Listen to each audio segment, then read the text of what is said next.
Queria convidar os irmãos a estar abrindo as Bíblias. 1 Coríntios 5:7. 1 Coríntios 5:7. A versão que eu anotei está um pouquinho diferente da que está na minha Bíblia, mas eu vou ler, que eu acho que fica melhor para a gente entender. 1 Coríntios 5:7. Alimpai-vos, pois, do fermento velho, para que sejais uma nova massa, assim como estáis sem fermento, porque Cristo, nossa Páscoa, foi sacrificado por nós. Amém? Vamos orar. Senhor, nosso Deus, bendito, obrigada, Senhor, porque nós podemos estar aqui na Tua presença agora. Senhor, nós queremos Te louvar, Te agradecer e Te pedimos, Pai, que os nossos corações estejam abertos para que a gente possa entender mais da Tua palavra. Senhor, nós queremos Te agradecer porque o Senhor nos deu Jesus Cristo, que foi morto e ressuscitou por nós, para que nós tivéssemos a vida eterna. Que o Senhor esteja nos dando revelação disso hoje, Senhor. Que seja rema em nossas vidas. E nós Te agradecemos, Senhor, em nome de Jesus. Amém. Aqui em outras versões fala que Jesus foi o Cordeiro Pascal. E aqui fala que Jesus foi a nossa Páscoa. Hoje é domingo de Páscoa. E o que Páscoa quer dizer? Coelho? Não. Ovo? Não. A palavra Páscoa do hebraico quer dizer passagem. A Páscoa judaica, ela é comemorada com festividades, até hoje, né, até o dia de hoje, a Páscoa judaica é comemorada. E nessas festividades, eles relembram quando Deus os livrou do Egito através de Moisés e os levou para fora do Egito. Então essa palavra passagem significa que o povo saiu da escravidão, passou pelo Mar Vermelho e ficou livre. Essa é a Páscoa judaica. As criancinhas judias aprendem isso, em toda a Páscoa é contada a historinha. Então todo judeu sabe o que aconteceu ali no Velho Testamento. E nós também, como cristãos, sabemos, mas às vezes a gente não pensa muito nisso, né? Se você quiser entender melhor esse texto, depois você lê lá em Êxodo capítulo 12, que fala sobre a saída dos judeus do Egito. E lá dizia assim: houve todas aquelas pragas no Egito, e Faraó, a cada uma, ele prometia que ele ia deixar o povo judeu sair para adorar a Deus, mas ele ia lá e não deixava, até que houve a última praga. A última praga era a morte de todos os primogênitos, né, todos os nascidos em primeiro lugar, tanto das pessoas, dos seres humanos, como dos animais, dos egípcios. O anjo da morte ia passar aquela noite, e aonde tivesse passado sangue, nos umbrais das portas, o anjo da morte ia saber que ali morava um israelita, e o anjo da morte não ia entrar.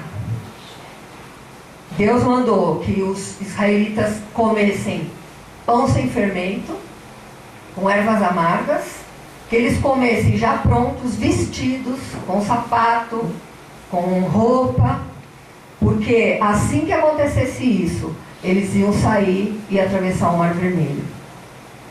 Então, o verdadeiro sentido da Páscoa, né, é a passagem, saindo do pecado, da escravidão, do Egito, para a liberdade. E nossa Páscoa, a Páscoa cristã, ela também é uma passagem. Nós, como cristãos, depois da morte e da ressurreição de Jesus Cristo, nós tivemos o privilégio, mesmo sem merecer, como já foi dito hoje aqui, de passarmos da morte para a vida, de passarmos do mundo sombrio onde a gente vivia, obedecendo ali ao Senhor daquele mundo, que é o nosso inimigo, e nós somos transportados para o reino do Filho amado do nosso Deus. Então essa também é uma passagem, quando nós passamos por esse dia de Páscoa, a gente deveria lembrar. A gente tem uns feriados aqui no Brasil, né?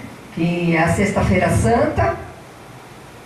É um feriado católico, mas é o mesmo significado, não é diferente do que nós aprendemos, que é o dia em que Jesus foi morto, foi crucificado, sofreu, colocaram aquela coroa de espinhos na cabeça dele, encheram ele de chibatadas o caminho inteiro, e depois ele foi crucificado. Esse é o significado da Sexta-feira Santa, né? Que os católicos, eles não comem carne, eles comem peixe, é umas tradições. O sábado significa o que a Silvia falou hoje aqui, né? É aquele dia em que estava aquela expectativa do que iria acontecer. Jesus tinha morrido, ainda não tinha ressuscitado. E hoje em dia não se usa muito isso, mas quando eu era mais nova, o sábado era o dia de malhar os Judas, queimar os Judas. Ou seja, os cristãos inventaram alguma coisa para passar esse tempo. E o que eles inventaram? Violência, que seja exemplo para nós. Então o que fazia? Tem lugares no interior do Brasil, em alguns lugares que ainda faz um boneco simbolizando Judas. Hoje em dia as pessoas colocam o nome das pessoas, principalmente da política, olha, o Judas, coloca o nome do fulano, do ciclano, do beltrano, vão lá, bate, e depois queima. Misericórdia, né, gente? Enquanto está esperando Jesus ressuscitar, vamos para a violência. Então que seja um exemplo para nós. Nada de malhar Judas.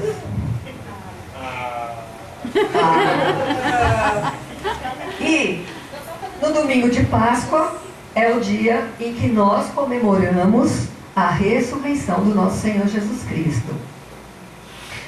É um dia de alegria, é um dia de reflexão, é um dia onde eu particularmente, né, eu acho assim, é um dia bem significativo, e eu procuro pensar onde eu estou na minha caminhada com Cristo, né?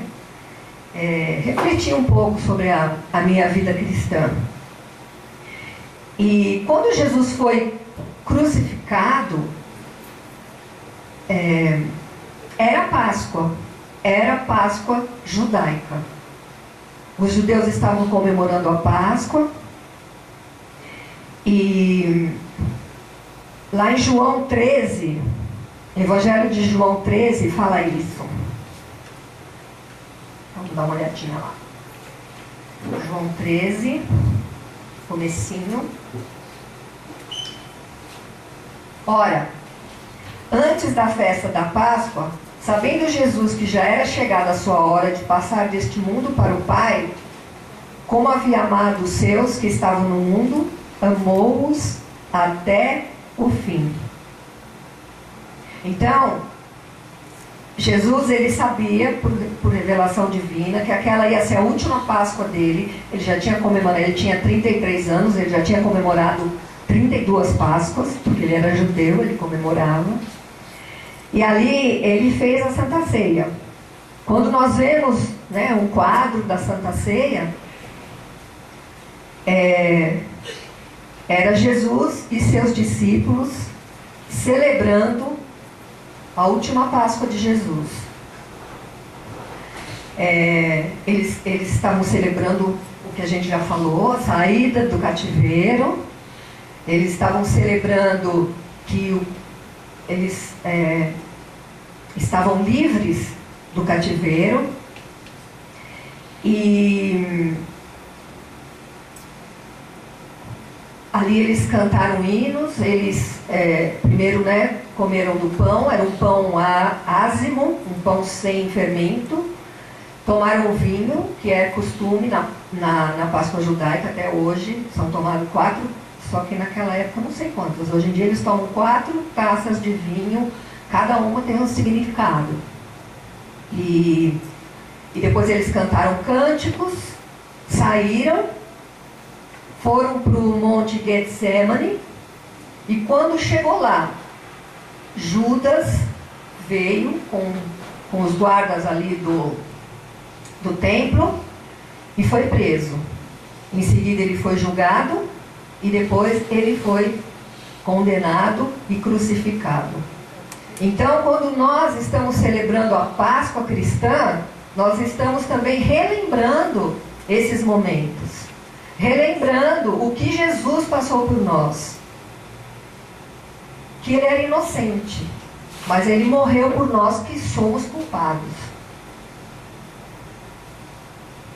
E a ressurreição de Jesus, ela é diferente, por exemplo, da ressurreição do filho da viúva ou da ressurreição de Lázaro, porque Lázaro ressuscitou, mas depois ele morreu e ele está morto, e certamente ele vai ressurgir no dia do juízo final, nos últimos tempos. Mas Jesus morreu e depois de 3 dias ele ressuscitou, venceu a morte e continua vivo. O sepulcro de Jesus continua vazio. É algo que a nossa mente não consegue entender, é algo que o nosso intelecto não consegue entender, mas é algo que nós cremos, é algo que o Espírito Santo coloca no nosso coração. Quando a gente se torna cristão, a gente vai aprendendo que tem certas coisas que não tem explicação, nunca terá. São coisas que nós acreditamos pela fé, porque está escrito aqui na palavra de Deus. A morte de Jesus e a salvação era algo que já tinha sido profetizado no Antigo Testamento. Lá em Daniel 12, capítulo 2, Daniel some de vez em quando da Bíblia, mas é assim mesmo, a gente procura um pouquinho e aí ele aparece. Daniel 12, versículo 2, diz assim: e muitos dos que dormem no pó da terra ressuscitarão, uns para a vida eterna e outros para a vergonha e desprezo eterno. Então, o povo judeu, ele já sabia, ele cria que viria um Messias e que esse Messias ia trazer a vida eterna. Até então, como que funcionava a vida e a morte, vamos dizer assim. Quem morria crendo que o Messias viria, que era o povo judeu, eles ficavam em algum lugar ali separado. A gente tem aquela história que fala do rico e Lázaro, né? Não o Lázaro que ressuscitou, um outro Lázaro que era pobre, que ele era leproso. E lá conta que esse Lázaro morreu e ele foi para o seio de Abraão, que era um lugar onde ficavam aqueles que morriam esperando o Messias, obedecendo às leis de Deus. E o rico foi para um outro lugar, que era um lugar de sofrimento. Mas o que aconteceu? Depois que Jesus veio, quando ele morreu, quando ele estava ali na cruz, antes dele morrer, ele tinha aqueles 2 ladrões ali do lado dele, e um dos ladrões pediu perdão para Jesus, se arrependeu dos seus pecados, e Jesus falou para ele assim: hoje mesmo estarás comigo no paraíso. Então, quando Jesus morreu, houve uma revolução no mundo espiritual. Quando Jesus morreu, O nosso inimigo, que é o diabo, era ele que mandava na morte e na vida. Ele que tomava conta ali, né, do inferno. E quando Jesus morreu, Jesus foi lá e tomou a chave. Né? Lá em Apocalipse diz que Jesus está com a chave da morte e do inferno na mão dele. É ele quem determina agora. E nós, através das nossas escolhas, determinamos também qual será o nosso fim. E existe um livro apócrifo, eu não lembro o nome agora, mas que conta a história de como foi isso, como que aconteceu quando Jesus ressuscitou. Então diz que o inferno estava lá, e de repente começou a haver uma confusão, uma festa, um auê todo lá, sei lá que música que tocava, não sei. Devia ter uns brinques assim, saindo fumaça, estava lá, mó auê. E aí o inferno, o que está acontecendo? O que está acontecendo? Aí chegou o diabo e falou assim: ah, sabe Jesus, o Filho de Deus? Nós conseguimos matá-lo. Nós conseguimos derrotá-lo. E agora ele está chegando aqui no inferno.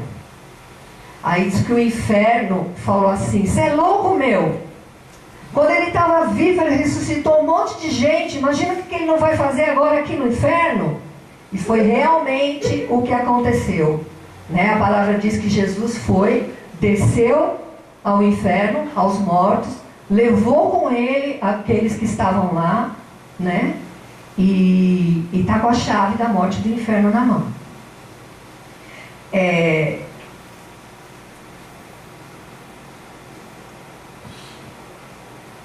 Em João, onde a gente está, em Daniel, vamos lá em João. João 3,14. Evangelho de João.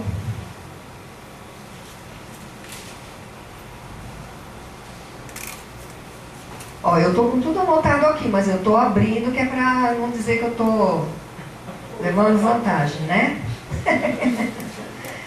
João 3,14 eu anoto porque assim eu não preciso usar óculos. A minha Bíblia está escrito aqui, ó, letra gigante. Eu vou ter que arranjar uma Bíblia que seja, não sei o que, para eu ler sem óculos agora. Se a letra gigante não está dando, né? Maior do que gigante. Tá ruim. João 3,14. E como Moisés levantou a serpente no deserto, assim importa que o Filho do Homem seja levantado. 15. Para que todo aquele que nele crê não pereça, mas tenha a vida eterna. 16. Porque Deus amou o mundo de tal maneira que deu o seu Filho unigênito, para que todo aquele que nele crê não pereça, mas tenha a vida eterna. O que é a vida eterna? A vida eterna é o que aconteceu com Jesus Cristo. Ele morreu e continua vivo. A vida eterna é vitória sobre a segunda morte. O que é a segunda morte? Todos nós, se Jesus não vier antes, todos nós um dia vamos morrer, como já foi falado hoje aqui. Nós vamos morrer, vamos ser enterrados, e um dia, nós vamos ressuscitar. E essa é a primeira ressurreição. Quer dizer, é a ressurreição dos mortos. A palavra diz, vamos ler lá, eu anotei aqui, em 1 Tessalonicenses 4,14. 1 Tessalonicenses 4,14.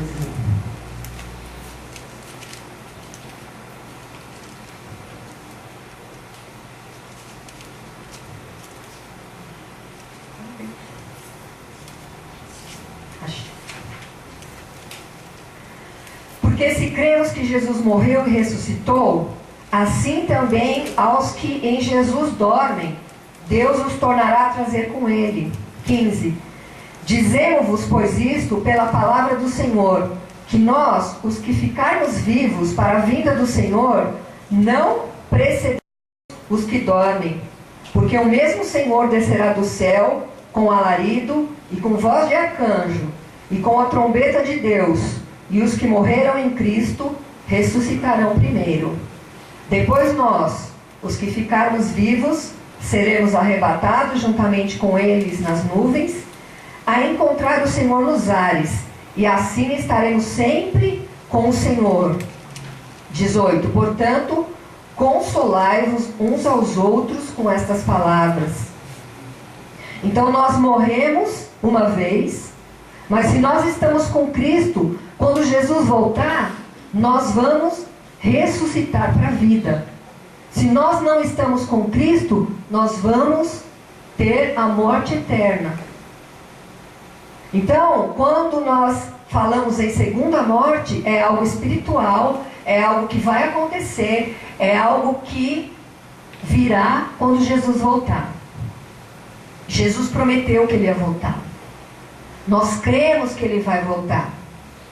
Aliás, tem um filme que imita o que Jesus falou. Quando a gente assiste O Exterminador do Futuro e o Schwarzenegger fala, eu vou voltar, ele está imitando Jesus. Foi Jesus que falou que ia voltar, não é o Schwarzenegger. É um todo-poderoso, mas um todo bombado espiritualmente, que é o nosso Jesus. Amém. Ele vai voltar. Ele vai vir nos buscar. É isso o que ele nos prometeu. É isso o que ele conseguiu quando ele foi obediente até a morte, e morte de cruz. Pela obediência, Jesus foi ressuscitado. E o poder que ressuscitou Jesus da morte está em cada um de nós, através do Espírito Santo de Deus que habita em nós. Nós temos esse poder em nossas mãos. Nós temos poder no nome de Jesus para desfazer as obras do diabo, para curar, para libertar, para trazer salvação. E como o pastor Batista falou hoje, nós aqui dessa igreja, todos nós fomos chamados. Amém. Todos nós recebemos esse poder. Resta a gente saber que tem, e resta a gente usar esse poder. Sermos ousados no momento em que a gente precisar usar esse poder. Não é uma brincadeirinha, não é uma varinha mágica. Em nome de Jesus, embora o nome de Jesus é poderoso, e ele é um nome eficaz, e ele funciona, vamos dizer assim. Acontece quando nós usamos o nome de Jesus. Como nós vimos ali no começo, Jesus é nossa Páscoa. Jesus é a ressurreição, a verdade e a vida. Ele disse lá em João 11:25, aquele que crê em mim, ainda que morra, viverá. Aqui Jesus está falando sobre a segunda morte. Ainda que morra, quando eu voltar, quando eu vier no dia do juízo final, no dia do Armagedon, no dia em que a razão humana, como a gente canta aqui, né? No dia em que a razão humana for exterminada, sabe? A nossa razão não vai servir de nada. O que vai funcionar, o que vai ter valor, é o que nós cremos, é o que nós temos espiritualmente dentro de nós. E quando Jesus obedeceu até o fim, ele nos deu essa passagem para o mundo da vida eterna, para o reino da vida eterna. Que quando a gente lê lá em Apocalipse, Apocalipse é um livro que assusta um pouco. Por quê? Porque lá são relatadas as coisas que vão acontecer, que foram vistas, que foram preditas em visão, que Deus revelou a João. Mas nós devemos ler o livro de Apocalipse. Logo no comecinho de Apocalipse fala assim: bem-aventurado aquele que ler e guardar o que está escrito nesse livro. Isso significa que a gente deve ler. E cada um de nós deve entender e saber que um dia vai ser o dia do julgamento final. Livros vão ser abertos. Um livro vai ter o nome daqueles que creem em Jesus escrito. Outros livros vão ter as nossas obras relatadas ali. Então, nesse dia do julgamento final, nós vamos ser julgados por crer em Jesus e pelas nossas obras. Aquilo que nós fizemos, nós vamos receber galardão. É isso que está escrito na palavra de Deus. Então não é um livro só que vai ser aberto. Vão ser vários livros. Num deles, o nosso nome vai estar lá, em nome de Jesus Cristo. Então que hoje, que é um dia de Páscoa, o costume de coelho da Páscoa e ovo de Páscoa vem de antigos rituais germânicos, porque eles comemoravam ali a entrada da primavera. E não tem nada a ver com o que diz a palavra de Deus, é apenas um costume. Mas eu ainda acho melhor comer chocolate do que pão com ervas amargas. Enfim, a gente segue brincando. E que seja um dia de reflexão para nós. Um dia de que a gente entenda o que significa a Páscoa. Que a gente entenda que Jesus morreu no dia da Páscoa judaica. Que nada é por acaso. Né? As festas judaicas e as festas cristãs, elas são muito interligadas, porque o começo, né, o nosso começo, o começo do cristianismo vem lá da Torá, que é o Velho Testamento. Começa lá em Gênesis e termina em Apocalipse. E como já foi dito hoje, Jesus está voltando. Jesus está voltando e nós temos que estar preparados.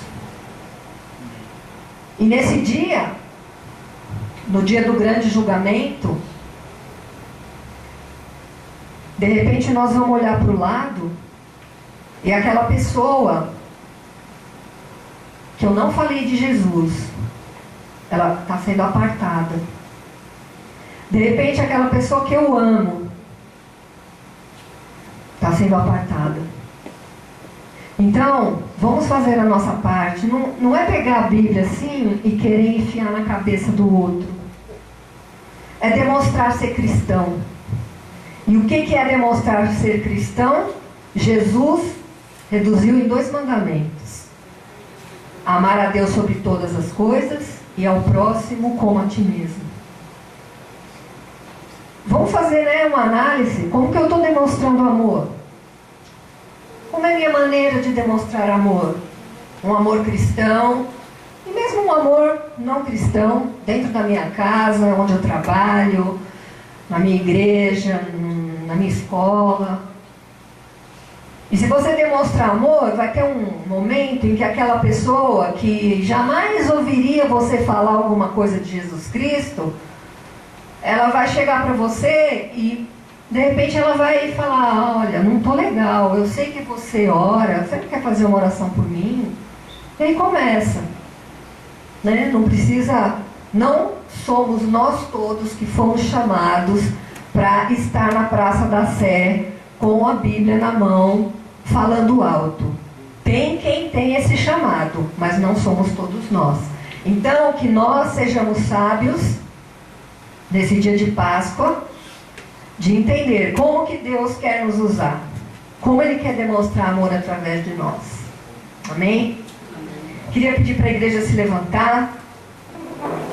nós vamos estar orando, nós vamos estar agradecendo a Deus, porque um dia Ele olhou para nós que éramos perdidos, pecadores, todos errados, mas Ele nos deu Jesus Cristo, que morreu, sofreu e ressuscitou por nós. E é vencedor, está à direita do Pai e com a chave do inferno e da morte na mão dele. Amém?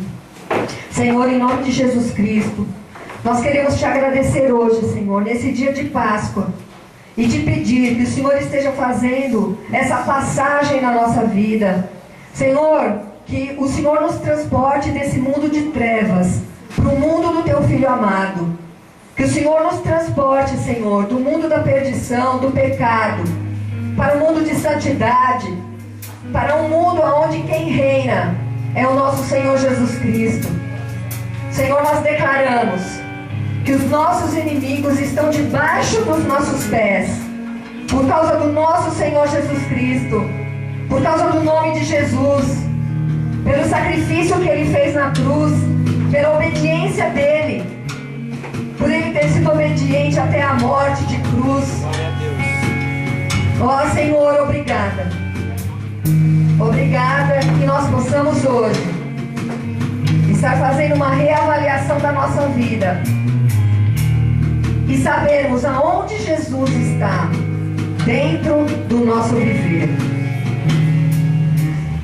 Diga assim comigo: Senhor Jesus, eu te agradeço pela sua morte e pela sua ressurreição, pela sua vitória por mim naquela cruz. Eu quero receber hoje a força do teu poder para permanecer firme, usando a armadura de Deus contra as ciladas do meu inimigo. Eu declaro vitória na minha vida, na minha casa, na minha igreja, no nome do nosso Senhor Jesus Cristo. Amém. Glória a Deus. Obrigada, Senhor. Nós te amamos. Eu queria ainda perguntar se tem alguém que ainda não se colocou nas mãos de Jesus, ou que um dia você se colocou nas mãos de Jesus, mas você ficou um tempo separado, e você quer agora renovar essa união com o nosso Senhor Jesus Cristo. Se você quiser, você vem aqui na frente que nós vamos orar por você. Que essa Páscoa seja uma marca definitiva na sua vida, para que a sua vida tenha uma mudança, uma passagem hoje.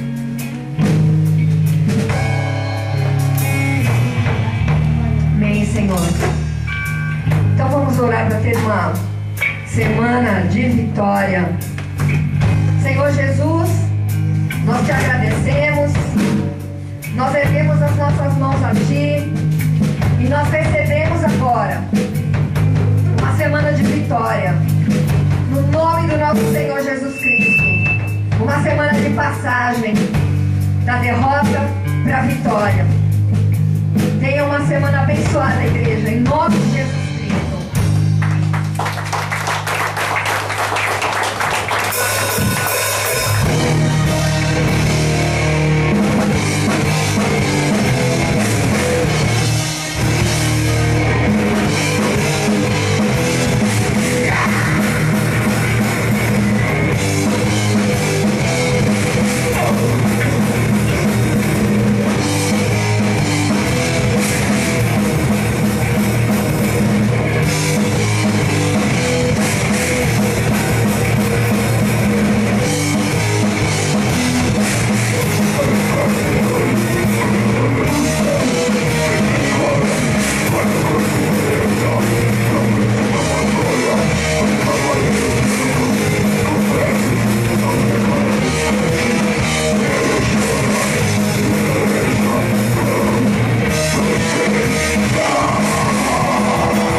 Música